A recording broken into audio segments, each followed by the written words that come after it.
وسلم کی جو باتیں ہیں وہ ہم نے اپنانی ہیں۔ حضرت عبداللہ ابن مسعود فرماتے ہیں، ابو داؤد شریف کی حدیث ہے 3910 نمبر پہ، حضرت عبداللہ ابن مسعود رضی اللہ تعالیٰ عنہ فرماتے ہیں عن رسول اللہ صلی اللہ علیہ وسلم قال الطیرۃ شرک الطیرۃ شرک الطیرۃ شرک ثلاثا وما منا الا ولکن اللہ یذہبہ بالتوکل۔ حضرت عبداللہ ابن مسعود کہتے ہیں رسول اللہ صلی اللہ علیہ وسلم نے فرمایا الطیرۃ شرک، یہ وہم پرستی کرنا، یہ بدفالیاں نکالنا، یہ برے شگون نکالنا، اللہ کے نبی نے فرمایا یہ شرک ہے، یہ شرک ہے۔ برے خیالات لانا یعنی اللہ پر بھروسہ نہ کرنا، اللہ پر توکل نہ کرنا، بلکہ یہ کہنا کہ مجھے آج فلاں ملا ہے تو میرا کام نہیں ہوگا، آج فلاں جانور میرے راستے سے گزرا ہے، آج فلاں میں صبح صبح نکلا ہوں تو مجھے فلاں ٹکر گیا، آج تو بس سارا دن ہی منحوس۔ اللہ کے نبی فرما رہے ہیں اس طرح کے جو خیالات رکھتے ہیں، جو اس طرح کے حدیث کا مفہوم عرض کر رہا ہوں، جو بدفالی نکالتے ہیں، جو اس طرح کے برے شگون نکالتے ہیں، رسالت باب صلی اللہ علیہ وسلم نے فرمایا یہ تو شرک ہے۔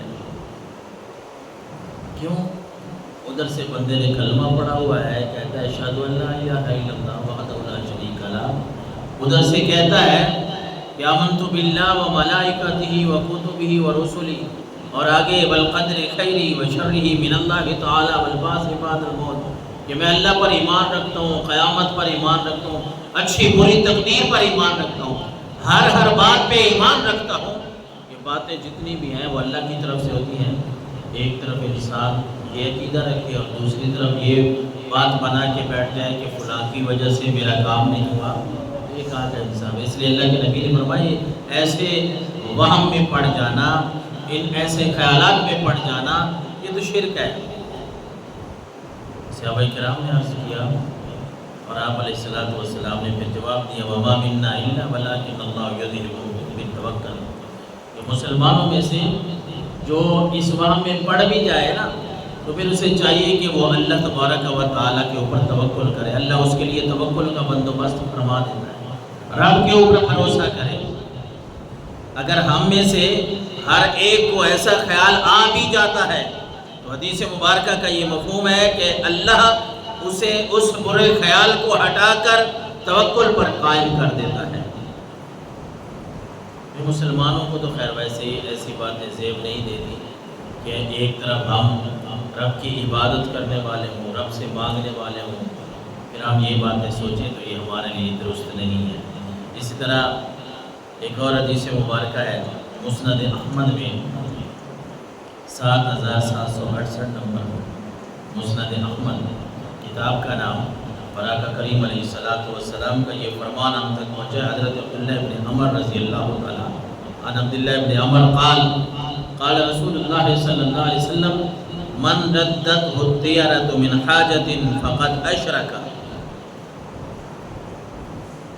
حضرت عبداللہ ابن عمر فرماتے رسول اللہ نے فرمایا جس کو یہ خیال برے خیال نے کسی کام سے روک دیا، کام کے لیے جا رہا تھا، کام کوئی کرنا تھا، کوئی گھر بنانا ہے، کوئی بھی جس طرح ہم نے مثالیں دی ہیں، کوئی نیا کام کرنا ہے، لیکن بدشگونی کی وجہ سے، برے خیال کی وجہ سے، نہیں یار آج نہ منگل کا دن ہے، یہ بدھوار ہے، یہ مہینہ فلاں چل رہا ہے، اس طرح اگر کسی نے کیا اور کام سے رک گیا، سرکار دو عالم صلی اللہ علیہ وسلم نے فرمایا فقط اشرک، اس نے شرک کیا ہے،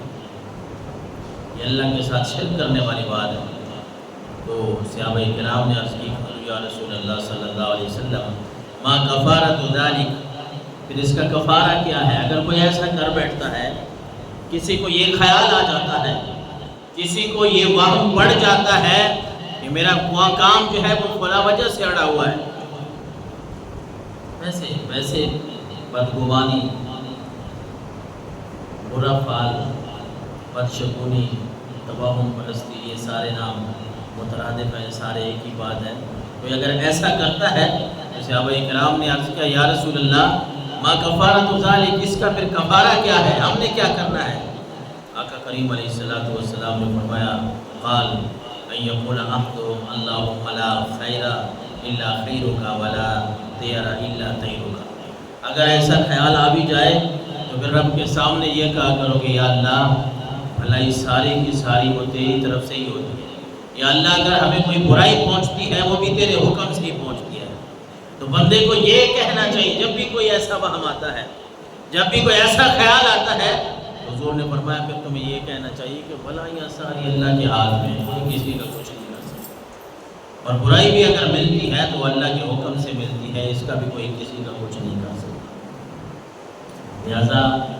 جب بھی کوئی کام کرنا ہے، کیا کرنا ہے؟ بھائی اللہ کے نام سے شروع کریں۔ کوئی بھی نیا کام کرنا ہے، کوئی گھر ہم شفٹ کر رہے ہیں، گھر نیا بنا رہے ہیں، یا کوئی بھی ہم کام کر رہے ہیں، دنوں کو نہیں دیکھنا، دنوں کو منحوس نہیں سمجھنا، مہینوں کو منحوس نہیں سمجھنا، لوگوں کو منحوس نہیں سمجھنا۔ ہم نے کیا کرنا ہے؟ ہم نے بسم اللہ پڑھ کے وہ کام شروع کر دینا ہے۔ جب اللہ کا نام لے کر کوئی کام شروع کریں گے، بھروسہ بھی اللہ پہ کریں گے، اللہ اس میں برکتیں بھی عطا فرما دے گا اور ہمارے لیے وہ رحمت بھی بن جائے گا۔ لیکن اگر ان توہمات میں پڑے رہے پھر تو انسان کی زندگی کامیاب زندگی نہیں ہے۔ انہی توہمات میں اگر ہم رہے کہ یار فلاں اس طرح کام ہو گیا، فلاں کی وجہ سے یہ ہو گیا،